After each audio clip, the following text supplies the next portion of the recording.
Previously on No Reserves Radio. Oh my God, Angelo! Come on, have some self-respect. The Eagles can't hurt you if you don't constantly pander to them. Here's the biggest indictment of Dame that I can say. Dame has been so off this year that Rehn went on live air and said Jalen Brunson deserved an all-star start over him. You are now Angelo Didululo. Do you think it is possible that the management of the Memphis Grizzlies are just buying into the reckless youth movement and they got rid of the one person in the locker room that probably was telling Ja to knock it off? Because he's taken advantage of me multiple times when I was younger. That sounded bad. Holy shit. Yeah, I think that's true. I think you're correct in that assessment.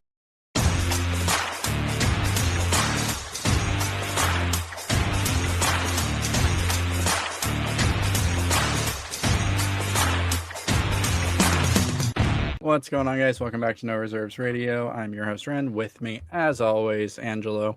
No Austin this week, not for any reason other than the Flower and Garden Festival. We're the reason. We're the problem. It's us. We're the problem. No, the Flower and Garden Festival started at Epcot, and I'm guessing that's where they are. No, that's not exactly how that works. See, we are recording, full disclosure, we are recording on a Saturday. Very late. Yeah, very comes out tomorrow. Very late. You so will Thursday, hear this in 12 hours. No. I am completing this story. Thursday rolled around, and me and you were in an Xbox party for 5 hours, and Austin joined, and we did things, and then Austin at one point, before we were going to bed, was like, hey, weren't we supposed to record today or something? Yeah, that's actually factual. We were having a good old time, Angelo. It was I think that was actually the worst we've played in a long time in any game. 3 for 14. 3 for 14. That was my shooting splits in the last game. Which is fine. If I'm not mistaken, that's the last game we played too. That is the last game we played, but that's because no one's been on. You and I have been the only ones on. 3 for 14. I have multiple instances of you doing around that as well, my guy. So 3 for 14. It happens. Tyrese Halliburton yesterday went 0 for 7. It happens. You sometimes have bad shooting games. And if he would have taken double the shots, he might have gone 3 for 14. So I'm just curious. I was actually watching some Tyrese Halliburton interviews. Yeah.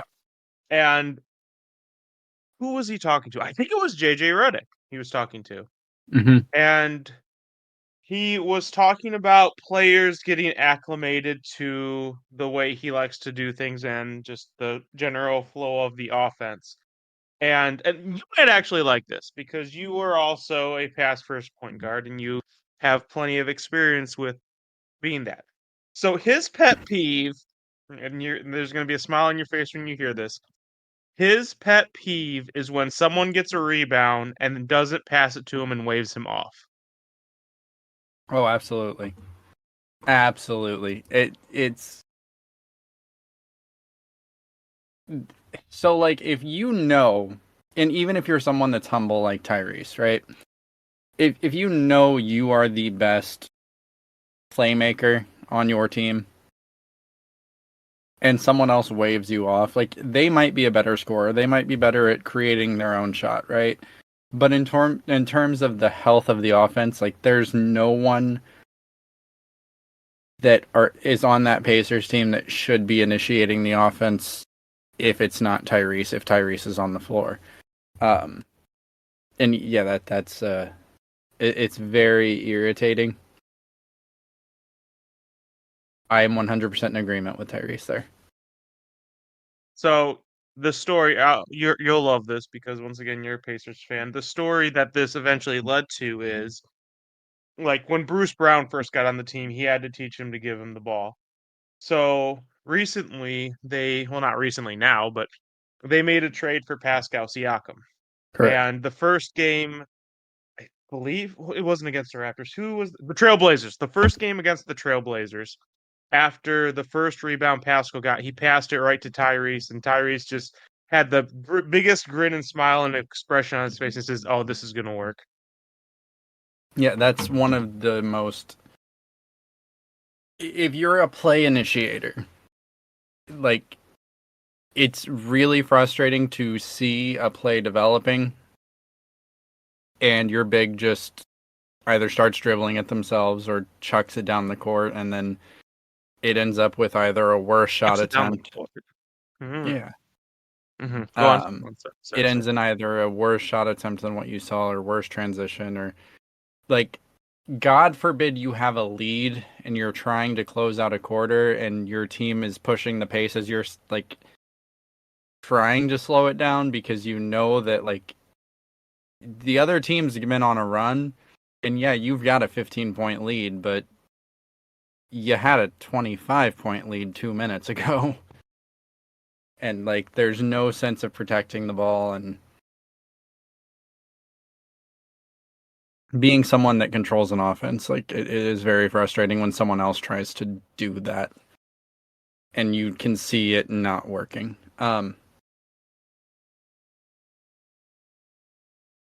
So I while you were talking, I was doing some Googling. Stephen Curry against the Minnesota Mhm. Timberwolves, 7 Yeah. for 25 from the field, 4 for 14 from three. Yeah, Steph Curry versus the Boston Celtics, 6 for 22 from the field, 3 for 11 from three. Ooh, I need to look this up. But recently, Colin Cowherd did a segment where he ranked all the duos, Oh, that'll just be the duos, just the duos, and I believe he had LeBron and AD at second. I'm not going to go through all his logic. Number one, God, what was number one? Why am I drawing a blank? It wasn't KD and Booker. sorry. The last one, just real quick. Good. Steph Curry versus the Cavaliers in 2015. Um, 5 for 23 from the field, 2 for 15 from three. Like bad shooting games happen. Shoot or shoot. It's Hmm, fine. You get mhm, out of it. Especially, especially if. No. Are you Hey. pulling up that list? Oh yeah, I can. Oh, you have it? I haven't yet. No. Oh. So, since we're talking about Tyrese, so one abysmal performance last night. It's a sophomore slump type situation. All-star appearance, like he's kind of sucked since the All-Star break, but in the NBA, and I'm guilty of this too. Okay, have you felt like, because Tyrese Halliburton is not a good defender. Tyrese Halliburton will tell you he's not a good defender. Um, he's about average. But why is it that we give Tyrese a pass as an NBA fandom, not as Pacer fans, because Pacer fans kind of ignore it too. But as an NBA fandom, why isn't Tyrese given the same kind of vitriol that like Trey, James Harden, Damian Lillard, Steph Curry get when it comes to the defensive side of the ball? Do you think it's just because he's still in those young developmental years? But I mean, Trey's not that much older. Wait, why is Like Tyrese why? Halliburton given? Like why do we give Tyrese as a fandom, in the entirety of the NBA? Mhm, It seems like Tyrese isn't catching as much flack for his inability or lack of ability to play defense when mhm. compared to players that play a similar caliber of defense. Like, why is it that we're Oh, I have a really simple accepting of answer it? for this. Why I is that? actually have a very, very simple answer for this. So I don't think you can. This can be wrong on an individual level. I'm just saying, as a fan base, as a viewer as a whole, when you look at a guy and you say, "Oh," and it's like when you look at him and you say it's obvious, "Oh, he can't play defense." Trae Young is 5'10" and very skinny. Okay. Tyrese Halliburton is 6'6". So while even if the metrics say Tyrese Halliburton and Trae Young play the same caliber of defense, Tyrese Halliburton looks like he's capable of a higher caliber of defense, so we associate that with him. That's fair, but I mean, I guess like if you look at James Harden, like if you were just to show someone like pictures of NBA stars and say which one's the best defender, and it's someone that doesn't follow basketball, they might actually say James Harden is a good defender, just like looking at him. Correct. And I get what to you're be saying. honest, the no defense thing was more of the Houston, and it was very glaring examples. It's more the Houston thing because James Harden's defense did get better at post Houston days. Slightly. Slightly. And I think Tyrese is actually slightly, at least taller than James Harden, if I remember correctly. Because I think James Harden's only 5. Yeah, it's only an inch. Quite honestly, the difference between 6'5" and 6'6" isn't huge as compared to the difference I between wonder what like the 5. I wonder what the difference in their wingspans is. Sure. Tyrese is probably lankier. So James Harden is 6'11".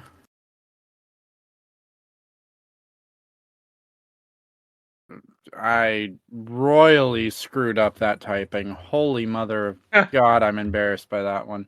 I have the duos too whenever we want to. Actually, Tyrese's wingspan is 6'7", so James Harden has a longer wingspan. Wider reach on him.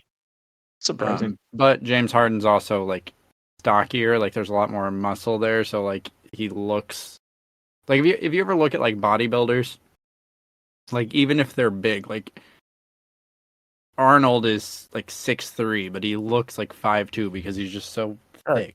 And I guess maybe that's something to that. Go ahead with the duos. Okay. These were apparently in very specific order, so this is not like uncertain terms. These are the top. No, this is how he viewed them, and he put them. This is where Colin, right? This is Colin Cowherd. Yes. Okay.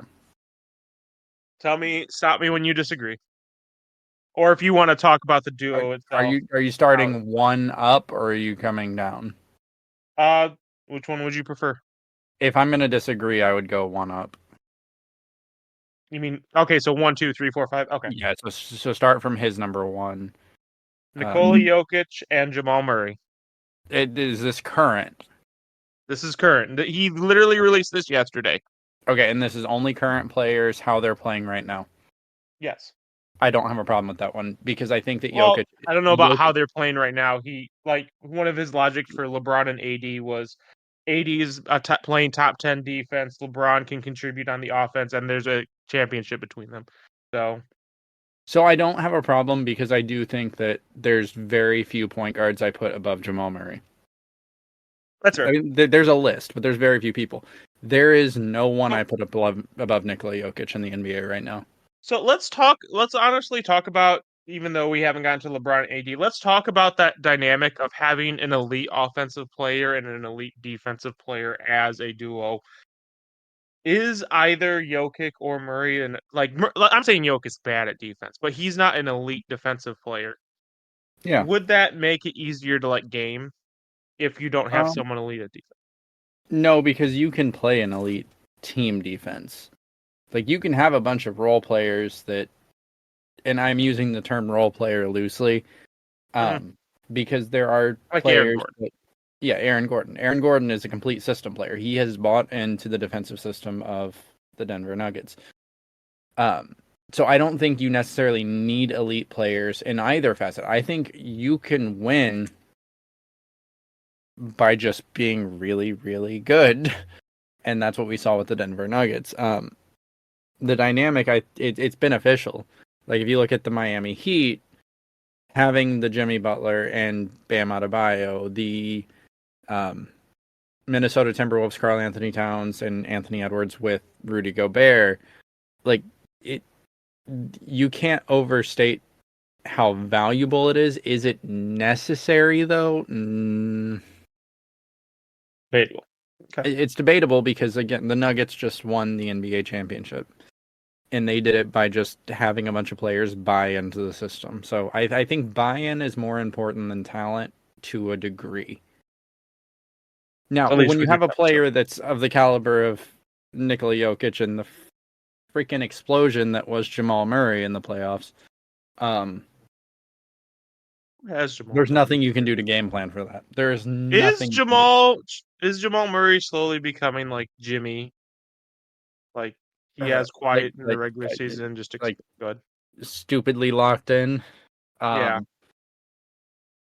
I don't know. I don't think I'm it's the looking same at level. Jamal's stats this I year. don't think Jamal hit those numbers in a game by game basis, but he still wasn't averaging. So it wasn't like he was doing the Jimmy performance of averaging Yeah. like what was it, He's literally 27? averaging. He averaged 20 points a game last year. He's averaging 20.5 this year Yeah. so far. So It's he's a player that he definitely will dial it up for the playoffs, but I think most players will especially as you get deeper. I dial it up, yes, but to be honest, there aren't very many players who can dial it up to his level. And not only that, there are a lot of players who either maintain or play worse in the playoffs than they do in the regular season because of lesser Jason Tatum. calls, because of harder defense. Yeah, just So, the grit and grind era. yeah, for sure. Yeah. I completely agree. All right, ready for number 2? Yeah, without seeing the list, I feel like that hands down is easy for me to put at number 1. I completely agree with that. Okay, number 2 is LeBron James and Anthony Davis. Oh boy. Okay, so that's going to be tough without seeing the rest of the list just off the top of my head. I don't necessarily have a problem with it, and the only issue I have is health and age. But the other night, Lakers, Clippers. Side note, but timeout. We're Sure. taking a break. Okay. Did you see the Clippers rebrand? No, I did not see the Clippers rebrand. Okay, we're gonna do a live. So Google Clippers rebrand. I don't know why I didn't put this in the freaking chat. New color scheme, new logo, like complete. Like I love everything about it. And for Images? those of you at home, you can go. Is it on images? What the hell is that? What? Why does it look like a fucking steering wheel? Like a ship steering wheel? Okay, so I don't think that's actually. If you're looking at the first result, that's not the actual rebrand. Okay. Okay. Hold on, let me type in Clippers new logo. Try that one. Clippers. Yeah. No. Okay, so that's the new logo, the first result. I like it. Oh. Okay. Yeah. Okay. So, Okay. and then if you look in the image results, you'll see the picture a little down in the middle of James Harden, Paul George, and Kawhi Leonard in the new jerseys. Mhm. The court's changing too. Like, I love this. This might be my new favorite logo in the league. Here's my hot take. Uh-huh. Okay, because obviously the Clippers and the Lakers share a stadium. Correct. This also happens in football. I don't know if you know this, but the New York Giants and the New York Jets also share a stadium. Yeah, I actually had a conversation with someone at work about that last week. I hate that. I do not think there should be a shared stadium for two teams. So I don't like. Okay, so the geographic distances, I feel like in the NBA and it may be in the NFL, beyond just teams sharing the same arenas, there are teams that are way too close. So it was either last night or the night before. It had to be the night before. No, it was last. I don't know. The Clippers played the Kings, right? Sacramento. The Clippers played Sacramento. Yep. And they lost. And at the end of the game, the crowd at home, the Clippers were the home team, were chanting "Light the Beam." Now, if you're not a fan of the Kings, you might not get what that means. So when the Kings win, on the outside of their arena, there's a light, and whenever they win, that gets turned on, right? It's a giant purple beam that shoots up into the sky, and like celebrities will do it, Here's- or the mascot, whatever. So for the Clippers home court to be chanting "Light the Beam," it's yeah. No, I hate it. I despise it. I'd rather see like Eagles, Cowboys, or Yankees, Red Sox than see like two teams cooperating because they're in that close vicinity to each other. Now you get into an issue where there's a little brother syndrome. So in the NHL, we had the New York Rangers and the New York Islanders, right? Right, right. So the Rangers played in Market Square Garden, arguably one of the greatest sports venues in the world. The Islanders played a little further away at Nassau Coliseum, and it was considered one of the worst sporting events in the world. I don't want that to happen to the Clippers, but I do understand, like, because as far as I'm aware, they have a new arena being built. If I remember. Yeah. So the Clippers are actually getting their own stadium, which I don't.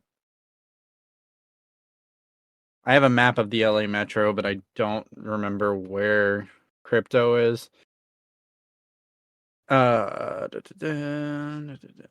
But regardless, them having their own arena, do you think it will help that sort of home crowd thing? No, because No. they still play in the same arena, right? No. The Lakers are going to stay at crypto. The Okay. Clippers have their own arena being built, the Intuit Dome. Oh, okay. But still in LA. So no. So okay. Oh So God, it's right down the road from crypto. so okay, that's another It's thing I was about to say. holy So crap. here's the thing. So from a visual perspective, is it good? Sure. It gives the Clippers some place to call their home. I don't know if you have heard stories, but like when the Lakers players come into the building while the Clippers players are there, they get treated visibly different. No, 100. It's a home game for the Lakers, even if it's Yeah, technically a home game for the Clippers, for sure. right. So But you have that's to like. bad.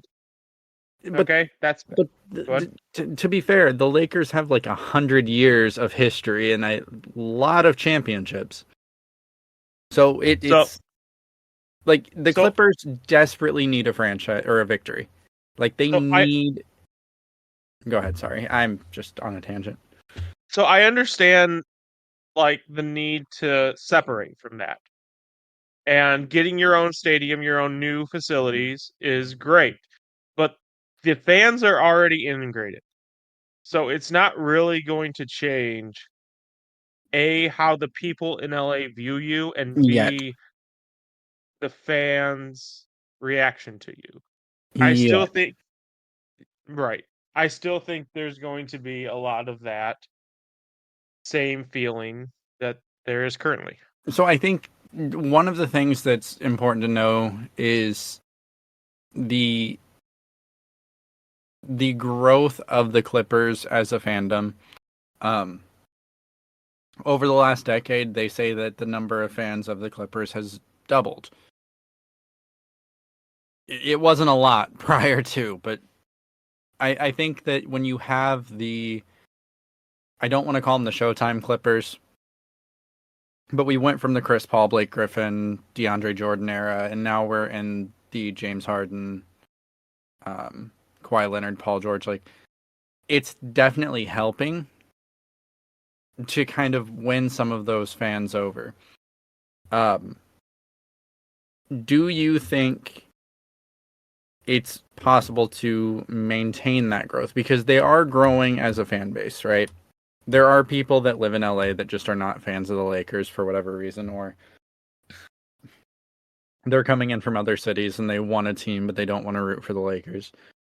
If the Clippers, who are one of the best teams in basketball this season, if the Clippers win a championship with this roster, and I think that it's vitally important for them to do so, do you think they'll have more of their own identity with one championship? Yes. Okay, I agree. I just want to make sure you.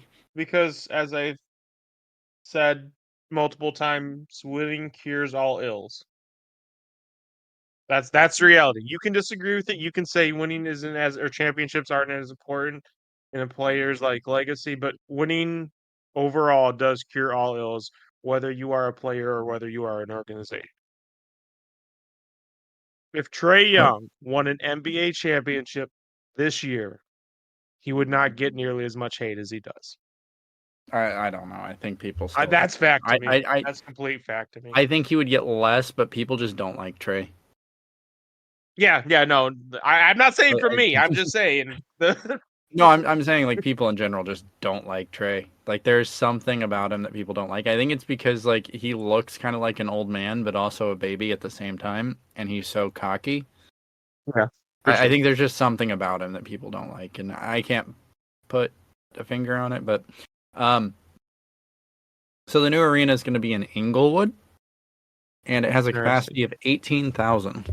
It's being owned by Murphy's Bowl LLC.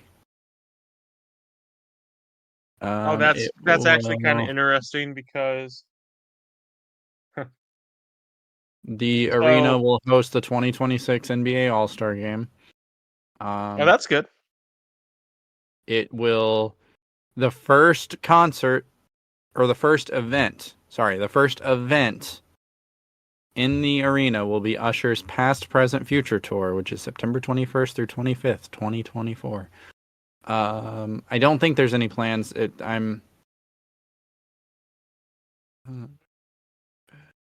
As far as I'm aware, the only team that'll be playing there is the Clippers. So as of now, they're not sharing it with like a hockey team or an indoor soccer team or anything like that. Yeah, doesn't look like it.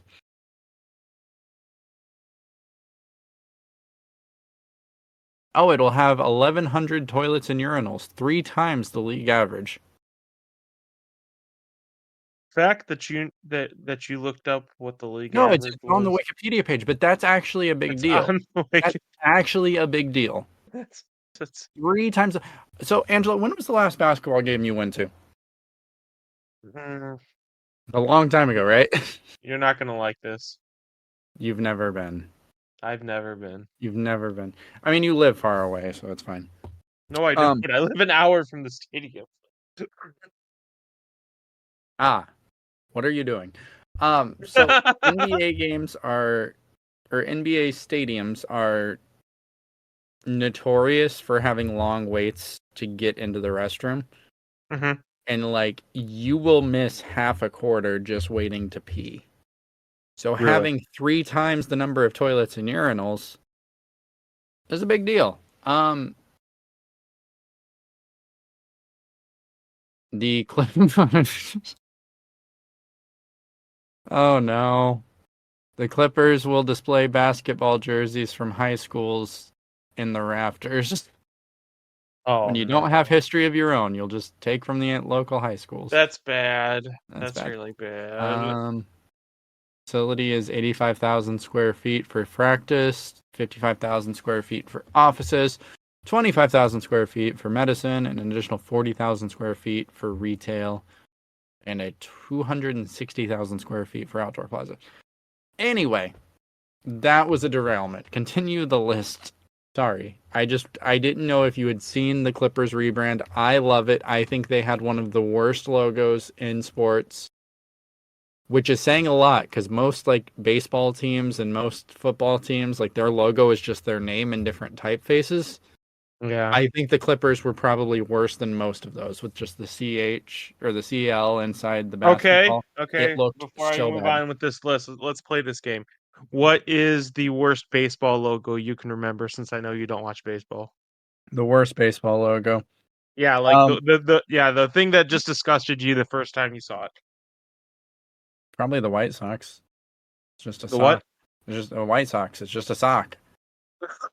Okay. I think sports logos are beautiful art forms. Like when you look at like the Minnesota Wild, like their logo is amazing. Or the Milwaukee Brewers.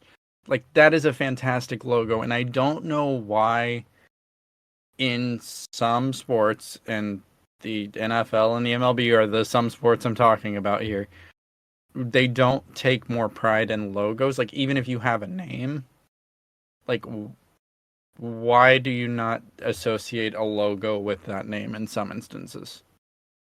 Beyond just, like, something you pulled up in, like, Windows typeface. Like, if you go into Wingdings or whatever the, like, symbol typefaces, there's probably a sock in there. Like, if your logo is basically an emoji, I don't like it. Basically an emoji. Yeah, no, I don't get it. Like, what's a okay, so I don't know what you would do for the, like, Dodgers, like, because I don't understand what a Dodger is, actually. Hold on. Segue. He's now What about to look the up hell is a Dodger? the what the symbolism is Hey, behind if you the there's LA actually a Dodgers. TikTok that's what the hell is a Dodger anyway. Uh, yeah, what is a Dodger? Dodgers name origin. Oh no, you're going down a rabbit hole, friend. Raleigh Dodgers You're not gonna. Yeah, you're not gonna like where you go. was attached to the Brooklyn Ball Club due to the complex maze of trolley cars that weaved its way through the borough of Brooklyn. The name was then shortened to just Dodgers. Yep. Are you fucking kidding me? What do you mean? It's Are you just fucking kidding me? You're the guy. We are talking about a sport in the NBA where one of the teams was named the goddamn Knickerbockers, and you're bitching about Dodgers. you know what? You have a point, and we'll get to that in a second. At least that is because is that not their shorts? Right. They're in those. Yeah, These are we got out of the way of trolleys. yeah. We didn't want to get hit by a trolley. That's a great Dodger, name. Dodger. That's terrible.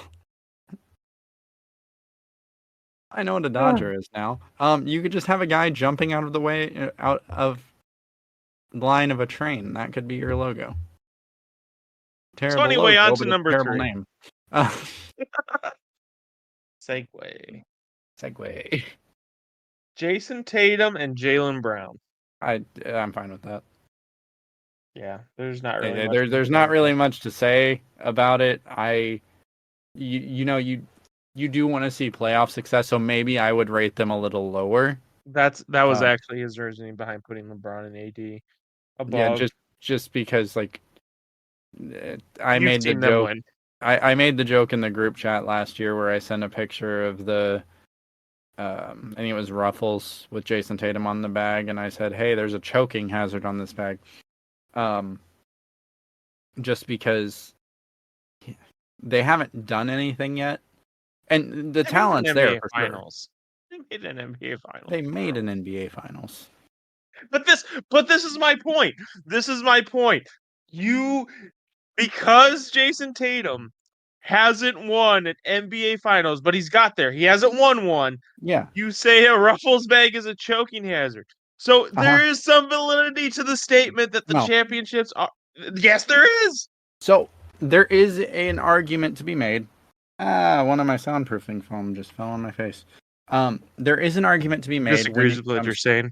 No, it's because I bumped into it.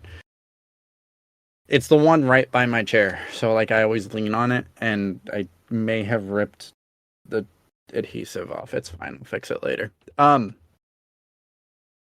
There's validity to the statement of rings matter in a vacuum. That vacuum being if I'm comparing you to another player and your stats are pretty similar. There's not a question, is LeBron James still one of the best players in the NBA? Absolutely. Is Jason Tatum one of the best players in the game today? Absolutely. What's the difference? Oh, one of them's won, one of them isn't. That's when you can start sorting that. But you also are still saying Jason Tatum is one of the best players in the NBA.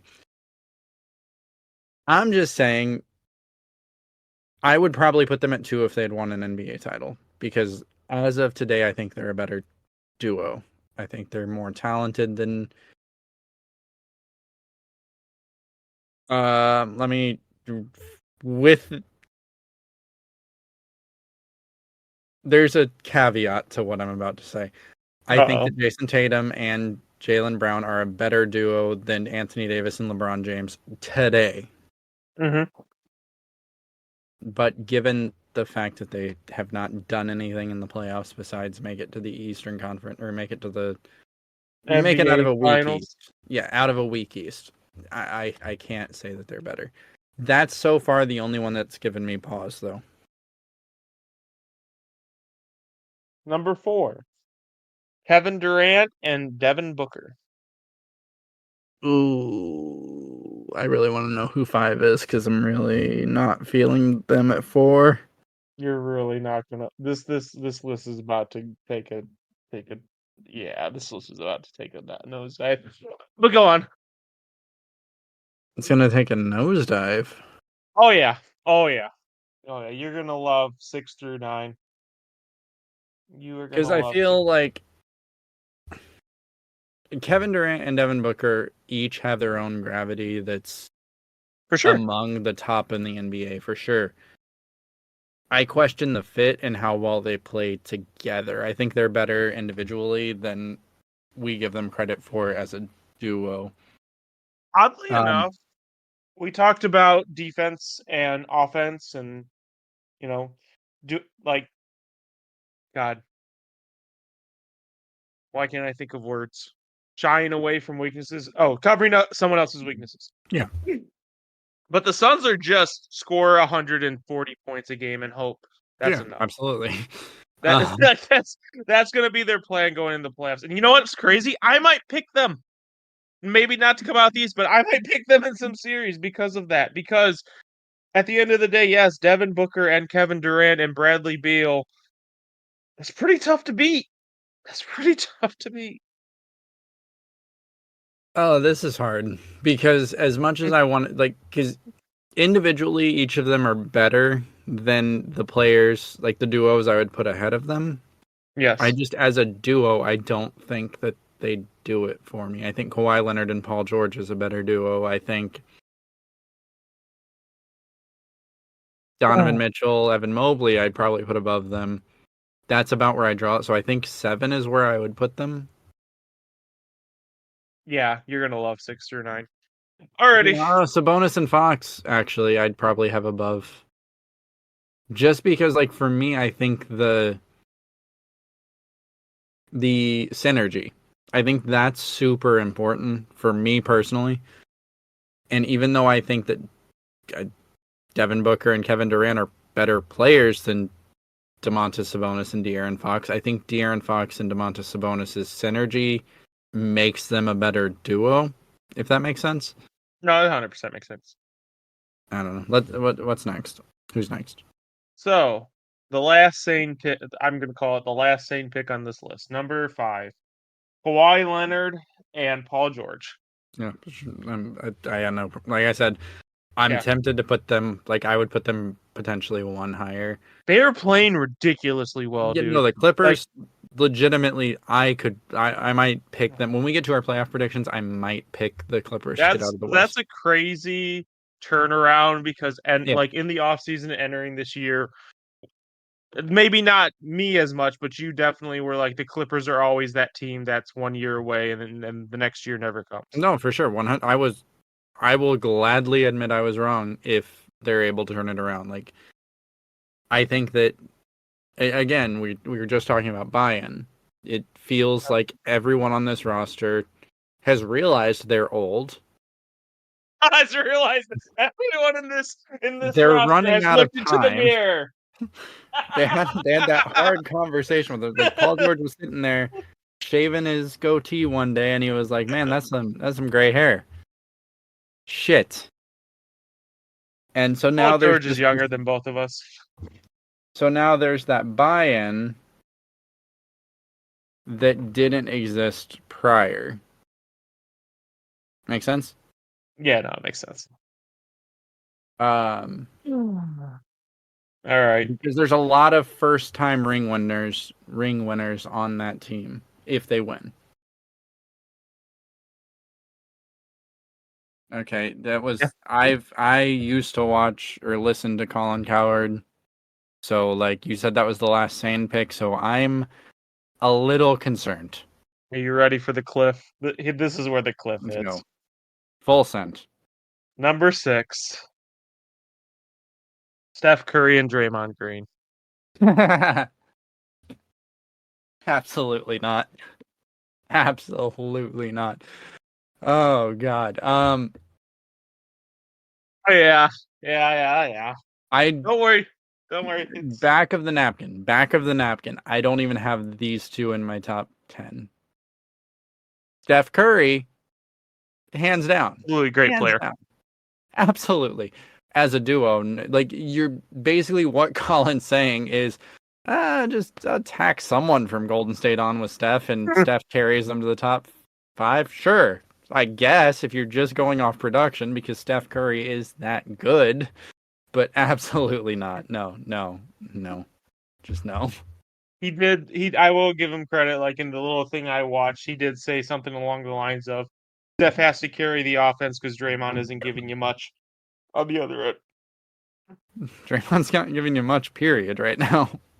Okay. Number 7 wouldn't be bad until you realize what comes after 7. Okay. Number 7, Luka Doncic and Kyrie Irving. I don't have a problem with that. I Yeah, don't no. either. I don't It either, but it's a you'll lot. have a problem by the end. It's a lot. So I was someone that questioned the Luka Kyrie fit when we got into the preseason And me and Austin didn't. because it's two ball dominant players, and Kyrie has kind of just It works. accepted an off ball role. It It's not works. that it works. It's that Kyrie has accepted that role. He is understanding that Luka is Luka. That's not to say Kyrie doesn't get his ISOs in, because if Kyrie ever stops getting his ISOs in, the flat world has stopped whatever flat world So, stopped doing. you want me to be quite honest with you? What's that? This is kind of how it was when LeBron and Kyrie were on the Cavs. To an Like, as far, extent, yeah. there was a lot more split possessions.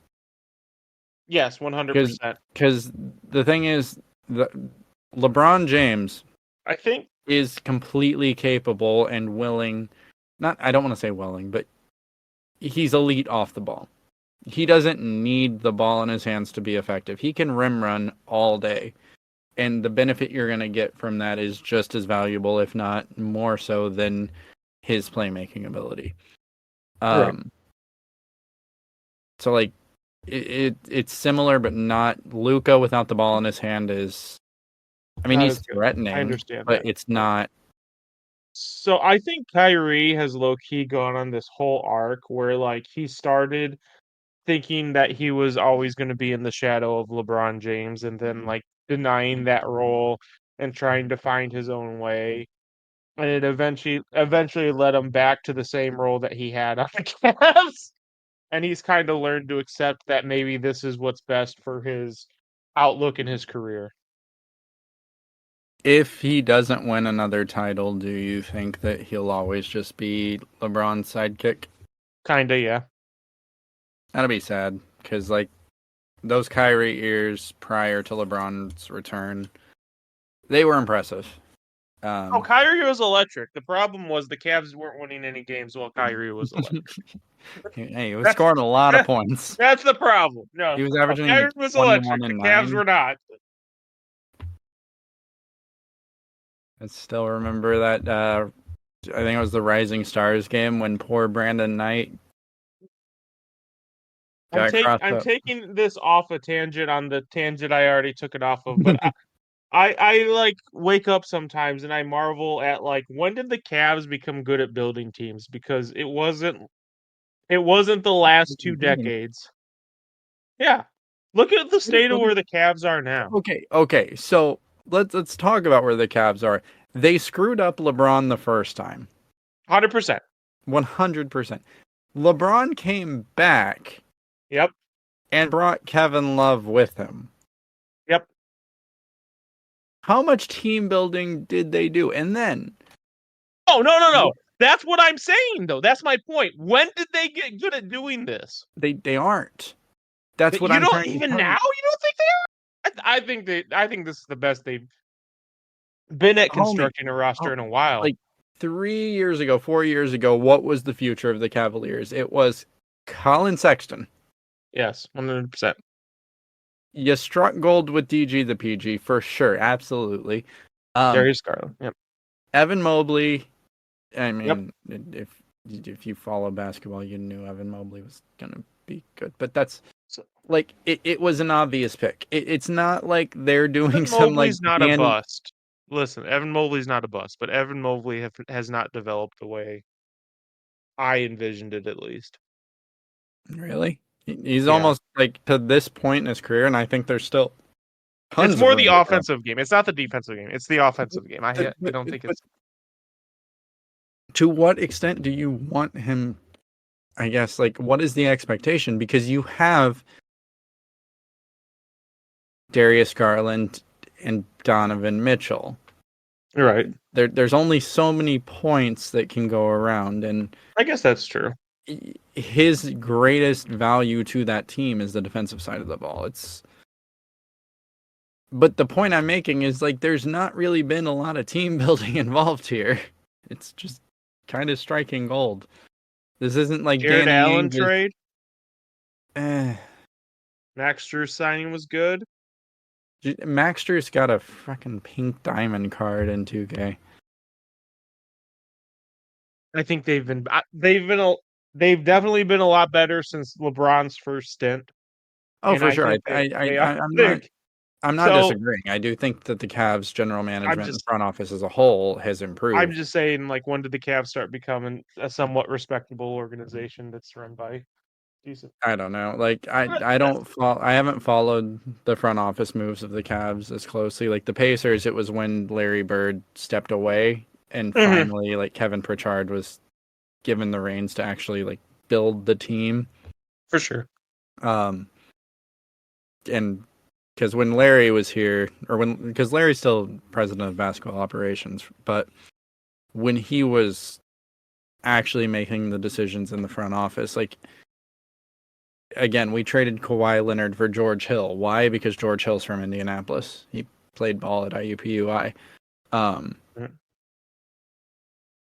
The reason we went out and That worked got out really well for you. Oladipo is he played for IU. Like there was an obsession with drafting local, playing local. We grow basketball here, which is great on a T-shirt. Wasn't so great in roster building. And then Kevin Pritchard came in and said, "You know what? Let's not do that. Let's Hmm. build a team based on talent." Crazy concept, I know. And that's where we are. But I'm not familiar enough with Caps to say like when did it change because I don't know like when was your last front office move? As far as like firing someone, Like when was your last? when we gave it to, and I can't even think of the coach's name. Who's the coach right now? That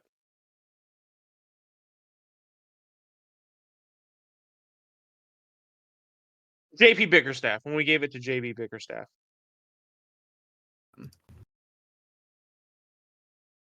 So it looks like Mike Ganzi was promoted to general manager in 2007. Or no, he was assistant GM in 2017, Mm-hmm.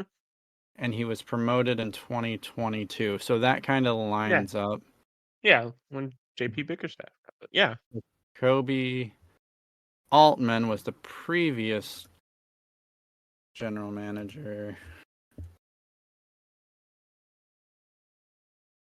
And he was the general manager.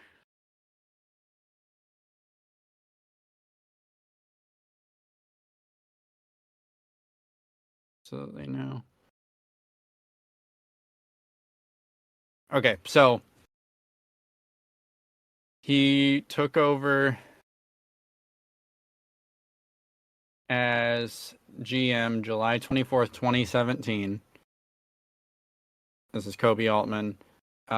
First major moves, he acquired the first round pick from the Brooklyn Nets, Isaiah Thomas, Jay Crowder, in exchange for. So his first move was trading Kyrie Irving. So he was responsible for the Colin Sexton pick, the Darius Garland pick, the Isaac Okoro pick, the Evan Mobley pick. So really, it was Kobe Altman coming on board is when they became good at building a team.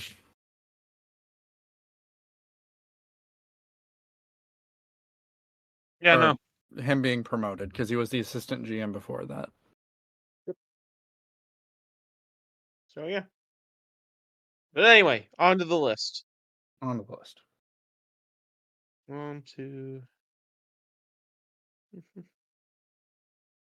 We are on number 8. Yeah, we're on number 8. Yeah, we're on.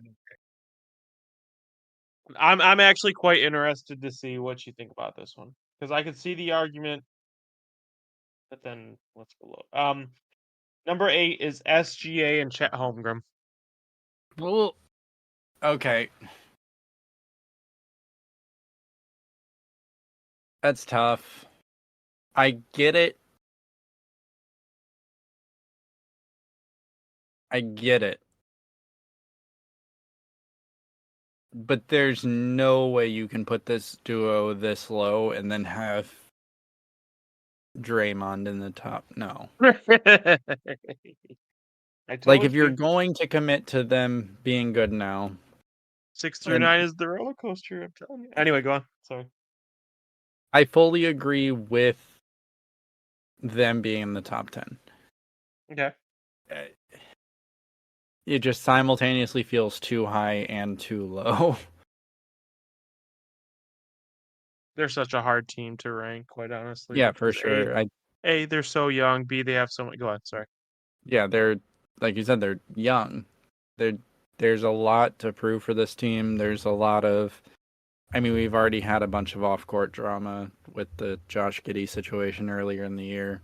Hmm. Um, And the Thunder are actually in a very interesting spot where they have so many draft picks. There's no way they use them all. So, like, no, what are they absolutely not. hoarding them for?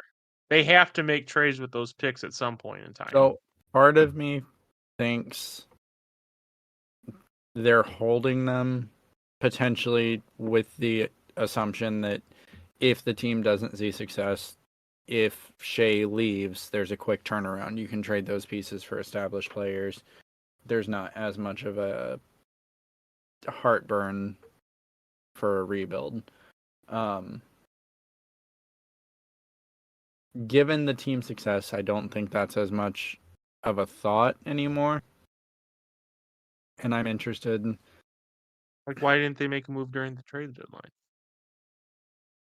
Well, they made one for Gordon Hayward, but I couldn't tell you. I would be. I'm interested to watch them on draft night yeah, for because sure. now that there's not as much of a concern of SGA potentially leaving because the team has success, they've got the pieces around him.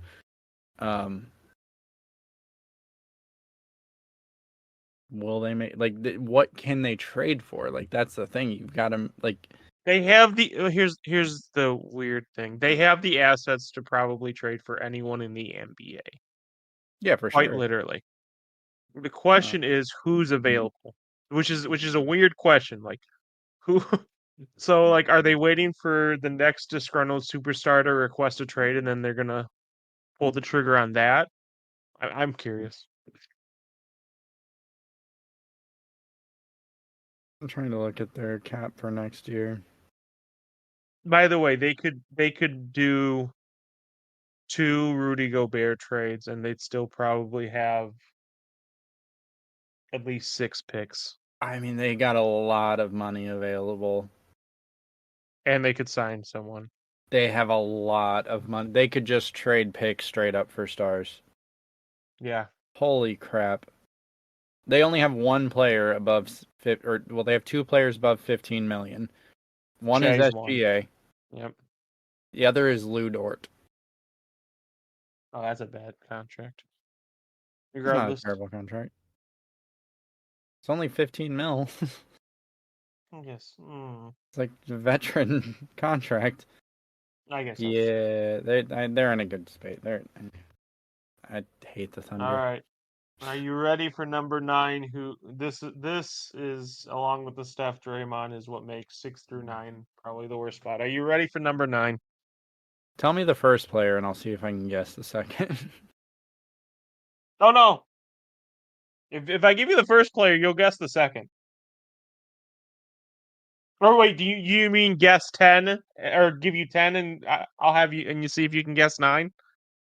Oh God, no, that's harder. Because it's a duo. If I give you the I first mean, player, you know who the second player is. give me 10, and I'll try to guess 9. Okay, number 10 is Anthony Edwards and Carl Anthony Towns. I don't have a problem with that one. No, you don't. Was there anything you want to say about the Timberwolves turnaround? Not really. I mean, it's been. Where are they? I haven't looked at NBA standings in at least a week, so let's see what we got here. I mean, not Yeah, much they're still in has second, changed. tied with the Bucks. Knicks. Let's see. Are the Timberwolves are still in first? Basically tied with the Thunder. And one behind the Nuggets. That's crazy.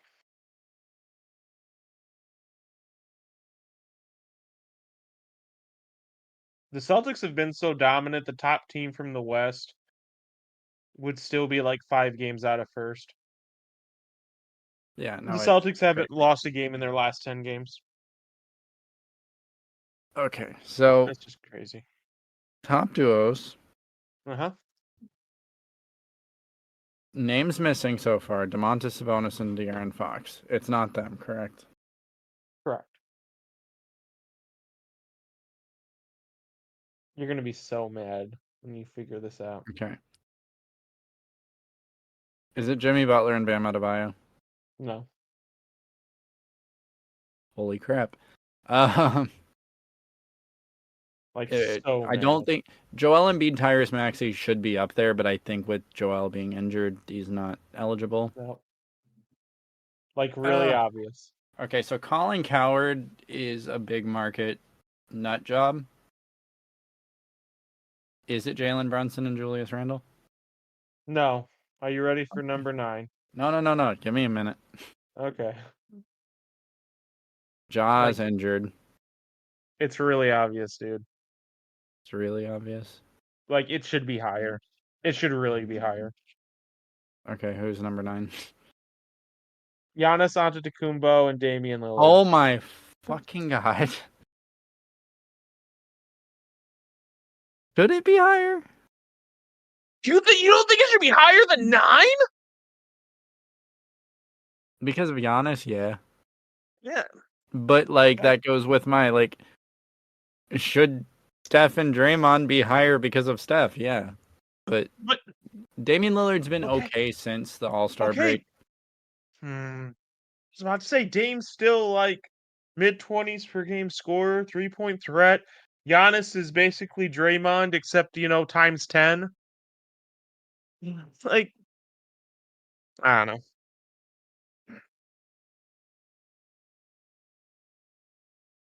That's not the most egregious.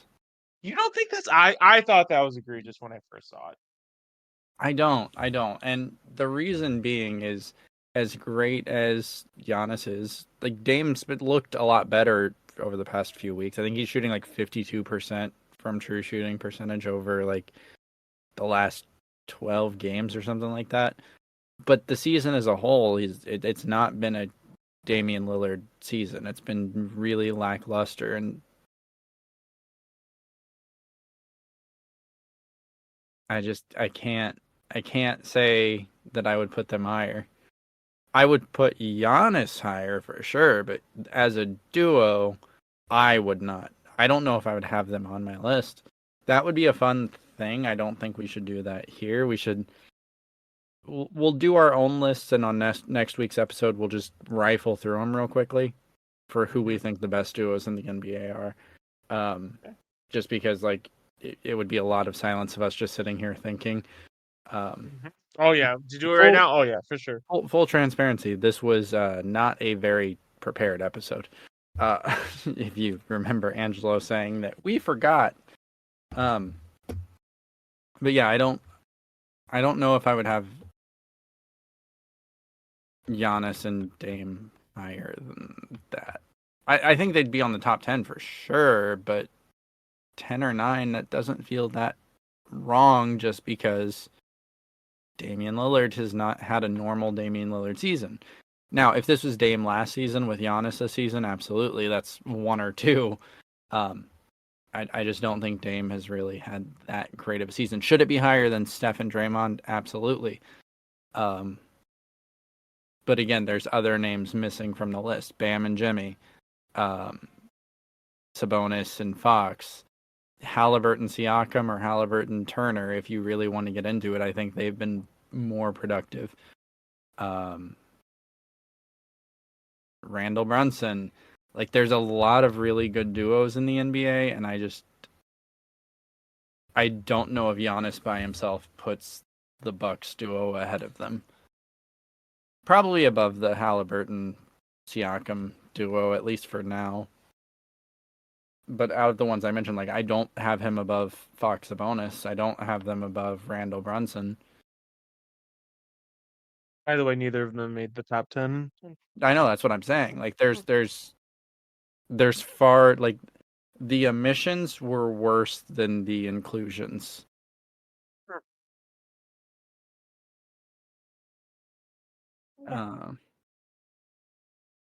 Steve Kerr gave an interview last night post game. The league is in a good place. The game is more efficient. Teams are smarter. Players are smarter. But we have to give the defense more of a chance. And it starts with not enabling the offensive players and bailing them out for bullshit stuff they're doing. Do you agree? Well, we have to what? We have to give defense more of a chance. And it starts with not enabling the offensive players. And how does he propose we do this? So, how many rules exactly have gone to limit No. defense? A lot. A lot? Where? You can barely touch people anymore. That's more. See, I think that's more of a referee discretion than I think an actual like rule. So there Like, are just think people. about this. They banned Chris Paul. They banned Chris Paul moves. They banned James Harden step through. They banned the Dwayne Wade pump fake, get him in the air, and then it's a foul. So they've done. They have made rules and implications to make defense easier. I just think we've kind of min-maxed it. This is weird to say, but we've min-maxed the NBA to a point that it plays. It plays. It's just like 2K. It plays the most efficient way. So like there are people calling for rule changes because Giannis got hurt the other night. Did you see that play? No, I did not. So it's one of those things where a player's running out of control at the basket, they jump, they turn around, and they like try to score backwards because the contact is knocking them off their shot. Mm-hmm. And there are people calling for it basically like you're not allowed to defend it. If someone jumps at the basket and turns around, you can't defend it because they might get hurt. And that's like the rules are in place, like charging to help the defense, because if you got rid of charging, Giannis would just run at the basket every single game. Yep.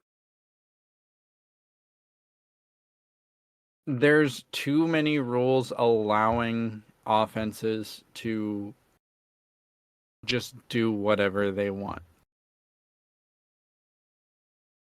And I do agree with that. I think that you have to let players play defense.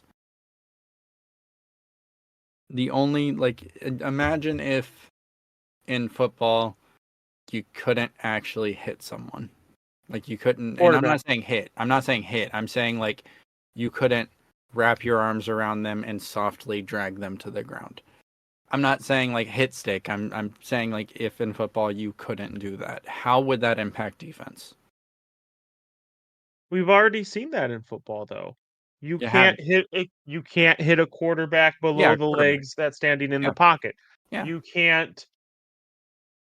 So, like, if someone is bracing for a hit, if they brace late, they can get a helmet to helmet or unnecessary roughness So, but because you specifically what have I'm to make asking, that decision. Go ahead. specifically what I'm asking is, let's say Derrick Henry is running through the slot, like he's just running up the middle, right? Yep, sure. What if there was a rule that said the linemen, if they're engaged with a block, they're not allowed to grab onto him. They're not allowed to try to wrap him up, to tie him down. He can just run right through. Because we've got to protect the offensive player, even if that means we're allowing them to make a stupid play. Because I'm not saying that we shouldn't have rules in place to protect the player, right? Right. But there's an extent to that. There is a common sense. If you are doing something that's putting yourself in danger, that's on you. That's your own decision making doing that. If you're jumping through the air, leaning sideways, trying to get over, like if you're trying to jump over a defender, right? You're trying to put him on a poster, dunk over him, and your legs get swept out underneath you. That's not on the defense. That's you tried to do something stupid. No? Yeah, no, you're right. So what I'm saying is, at what point do we say that the rules should be enforced with that denominator where if the offensive player is doing something stupid, well, that's not a foul anymore?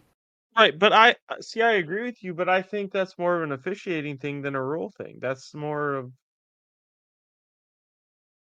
quite honestly, I think the NBA is just officiated differently than the rule book would tell you. Well, which, I mean, maybe that's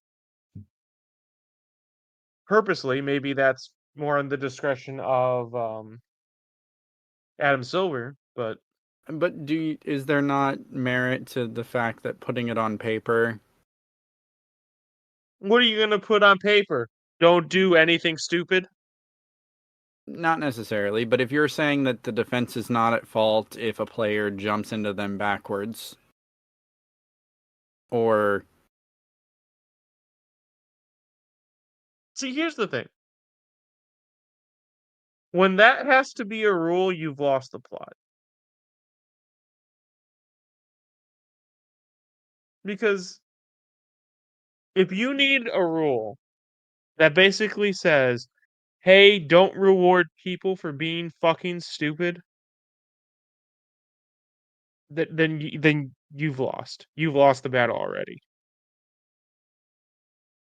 That should have been a discussion that should have been had already, and that should be an instance where an NBA ref should know that to hold the whistle on that one. so like I guess the better way of putting it is the restricted area, Hmm. right? So like you can't call a charge in the restricted area, correct? Correct. Unless you're in the rec. So you get you jumped in some cities. Um, so Giannis is barreling through the paint, right? Because that's Sure. where this particular play that started this discussion occurred, was the restricted area. It was Kevin Love was the Defender. defender in the situation, and Kevin Yep. Love ended up getting hurt. Trying to draw a foul, which again, we should be in like not encouraging it. We should be encouraging it, but we should be praising that, right? You're sacrificing your body to make a defensive play, a great defensive play. You're drawing a charge, you're forcing the turnover. Yep. You're doing everything right. When an offensive player comes full bore, out of control, and you're in the restricted area, them's the shakes. Screw you. Like, it doesn't matter that you're making a good defensive play. You're at fault. That's a blocking foul. Correct? Them's the rules. Them's the rules. That's what I'm saying. Like, there's too much of a let the player do the stupid thing and not reward good defense. I don't think a foul was called on that play, actually, but people are saying that the restricted area should be expanded. We should have a bigger restricted area. Absolutely not. No, yeah, that's an absolutely not. Oh, yeah, no, I agree with you on that one. Scotty Barnes has sustained a fracture to the third metacarpal bone of his left hand and is out indefinitely. Sucks to be the Raptors. It always sucked to be the Raptors, especially this season. I mean, they've got a championship. Victor Wembanyama's current block percentage is the 5th highest of all time. So, do you agree with my statement that Wemby will average 5 blocks in a season one of these years? I think it's definitely possible. Like, now that I've looked at it more. Interestingly, the highest block percentages, 1 through 3, are Manute Bol. Number 4 is Interesting. Walker Kessler this season. we haven't acknowledged the fact that Walker Kessler is a high... Like, the article is specifically Victor Wembanyama's current block percentage is the 5th highest of all time. That's the title of the fucking article. It ignores the fact that Walker Kessler, in the exact same season, this season, is the 4th highest of all time. Oh, God, if only Austin were here. You don't have to tell me about Walker Kessler. I'm the one who, in the offseason, was singing Walker Kessler's praises. I'm on the bandwagon. You know, I might be. For hell, I might even be the conductor. Choo choo, motherfucker. But I mean, I do like Walker Kessler, but I'm not up there. Same with you. So here's an interesting stat, and this kind of correlates to what we were just talking about with officiating. NBA league scoring or NBA scoring league wide is crashing. Evidence points to officiating. So in November of this year, free throw attempts were at 23.5 per game. This month, we were at 20.6 per game.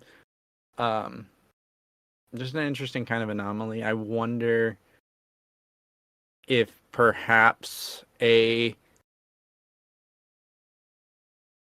going to air quote MVP caliber center who is known for drawing fouls was injured during February. Theory? all right. December we had 470-point games or 470 or 60-point games. Those led the pace with free throw attempts.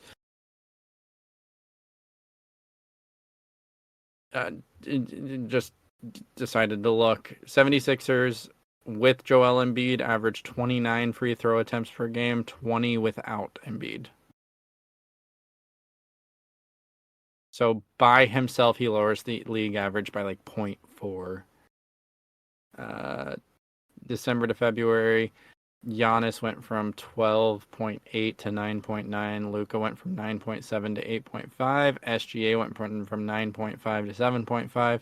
Jimmy Butler went from 7.6 to 9.1. And Trae Young went from 6.9 to 5.9.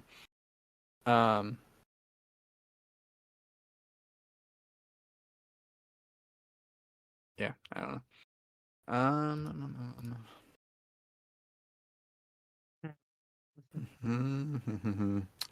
Trying to wrap up, just trying to make sure I get through all my notes. Through all the notes. He has to get through all the notes. I gotta get through all the notes because these were what the episode was going to be. D'Angelo Russell's first NBA game was a LeBron James, and he cried during it. Interesting.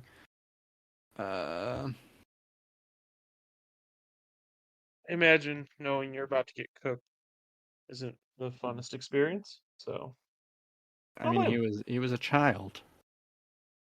Yeah, exactly.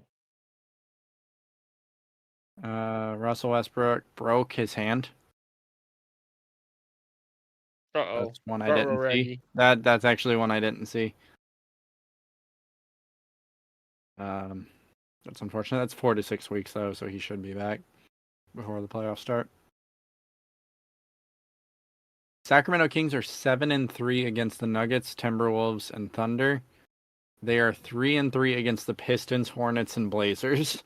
So apparently they're competent when it comes to playoff teams. Oh, that's an interesting stat. SGA has never had a 45-point game in his career. So there is, since you've been all about the TikTok trends, there is this trend Kenny does where he names four random, well, not random, but he names four NBA players and he makes you guess which one didn't or did have a 40-point game. Okay. Something along that. So you can go ahead and steal that. I think that's actually on Swipe Ball. Really? Yeah, so that is So that's probably where you got that. yeah, so on the Dribble app, for those of you at home, there's Swipe Ball, which is the most popular. And so, like, the one that just popped up when I pulled it up for today is this player attempting 8 or more free throw or field goals per game this season? So Jabari Smith Jr., absolutely. Gary Trent Jr., that's tough. I'm gonna say yes, that was correct. Austin Reeves, yes. Cole Anthony, no. Oh, he was. He's averaging 9.5. Jonathan Kuminga, yes, absolutely. G.G. Jackson, no. That's actually yes. Evan Mobley. Is Evan Mobley attempting 8 field goals per game this season, Angelo? That's a good question. I guess no. He's attempting 11.3. Josh Green, no. Tyus Jones, yes. The Wizards are ass. Keontae George, yes. Andre Drummond, no. Grant Williams, yeah. No. He's just below it, actually. Jake LaRavia, no. Josh Richardson, no. Denny Avija, no. TJ McConnell, no. Trey Lyles, yes. Josh Hart, yeah. Wendell Carter, yes. Those were all wrong, actually. Lou Dort, no. Yeah, 10 out of 20. That one's a hard one because it's like it's a meaningless stat, field goal attempts, but you get the point. That's what Swipe Ball is, and yeah, everyone's been doing that on the TikTok. Well,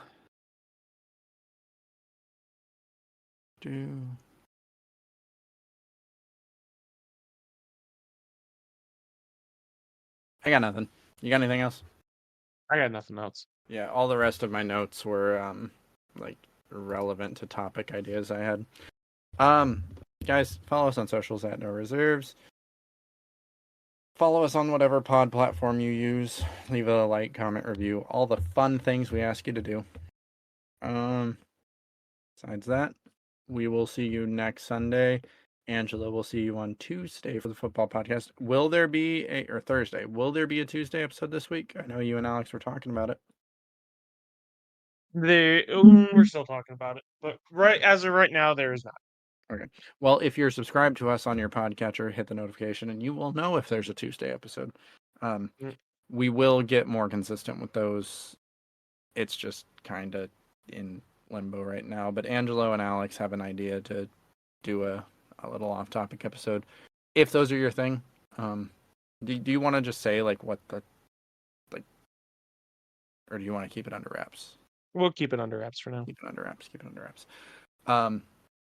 But yeah, tune in with Angelo and Alex on Thursday for the basketball podcast, and we will see you back More here. combine results came out. We're gonna have a nice episode to talk about. Yeah, I was wondering because like you guys should be ramping up for draft related things.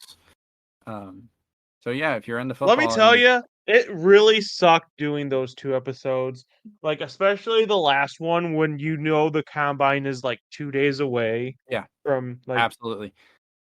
That's like 2 weeks ago when the All-Star, like we were recording on Thursday and the All-Star weekend started on Friday and there was nothing to do in basketball. That's why we've played games the last 2 weeks, because basketball has been slow. But we're in the final push, so hopefully it'll all pick back up. That's all I got. Yep. Right. I'm sure the playoff predictions when that comes around are going to be fun for this year. Probably. I'm still not going to predict the Heat to win anything, so my bracket could be screwed up. We do have. Can I know. Ren fix his percentages from last year as far as his accuracy rate at predicting series? So one thing I do want to do in the coming weeks. Okay. Yep. This is going to be a lot harder because I know like you don't follow college as closely. Oh Lord, you want to do a bracket? March Madness. We're going to do a no reserve. We're going to come together. We're not going to do our own brackets. We're going to come together and we're going to do a no reserves bracket. We are Like going the mock to draft 1.0. Yep, for sure. Oh boy. That'll be in the little pipeline. So yeah, that's all I got. Anyway, see you all next week. Love you. Bye. See ya.